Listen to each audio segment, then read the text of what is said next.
Let's bring in Adam Scott Bellos of the Israel Innovation. Thank you very much for talking to us. First of all, let's talk about the delay, because this was initially supposed to start yesterday. And I do believe that Israel wanted a list of names so that they could cross-check with their family members. Is that among the reasons why it was delayed?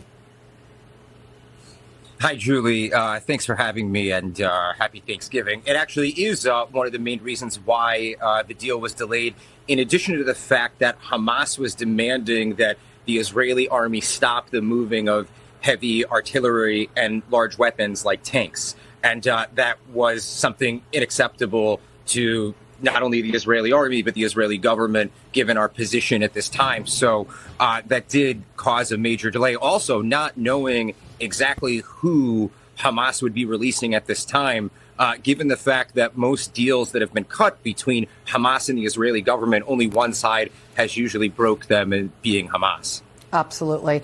There is, of course, concern in any ceasefire, especially when it's a bargain with terrorists, that Hamas could use this 4-day period to gain ground on the war. How is Israel handling that? Obviously, they will cease fire and there will be a truce for 4 days, meaning that we will not see any rockets being fired at each other, at least in the air. But what's happening underground could be an entirely different story.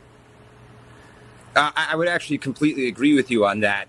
What's happening underground is a completely different story versus what's happening in the air. And obviously, the Israeli government would never have agreed to this deal if it would put any more troops in danger or put the Israeli military position in danger. You have to remember, this deal has been accepted with angst.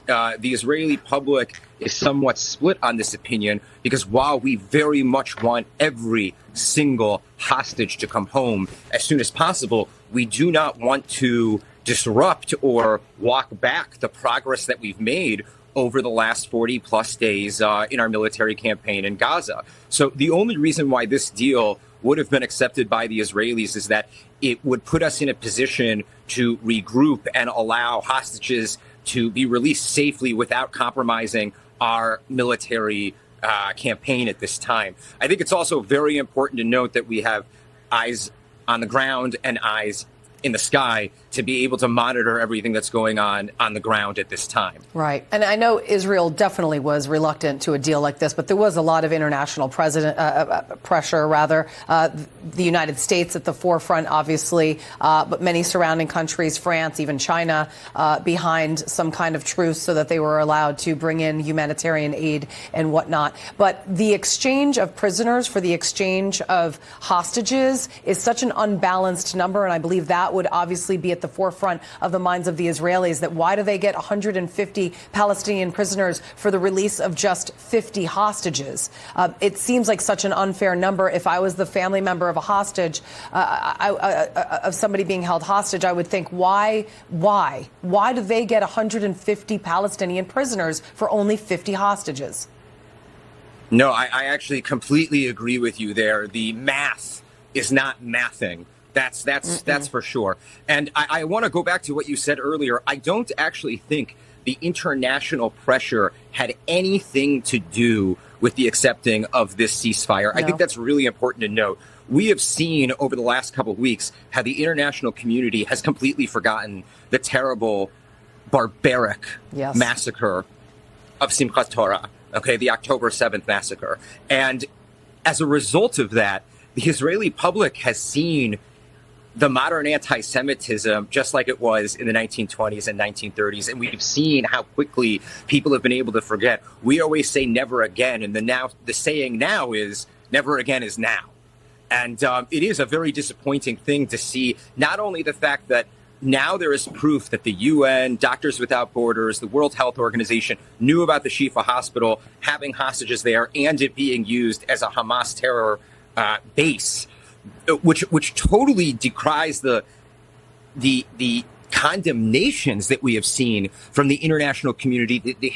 There's only one word for it: total international hypocrisy, given the fact that the UN couldn't even condemn the October 7th massacre. I do believe that the families of the hostages are one of the main reasons that the Israeli government was willing to go and make this deal, because you have to remember, the people that we know that are being released are women and children. And if you saw what these barbaric animals did on October 7th to many of the women, binding them, burning them, raping them, and abusing them, I can understand why the Israeli government would work to at least get the women and children out, especially the baby that was just born in captivity and the 9-month-old baby that was taken hostage. Ugh. It's awful. Never again. It's barbaric. And never forget October 7th. The international community can never forget. Adam, Scott Bellos, thank you very much. Appreciate it. Griff.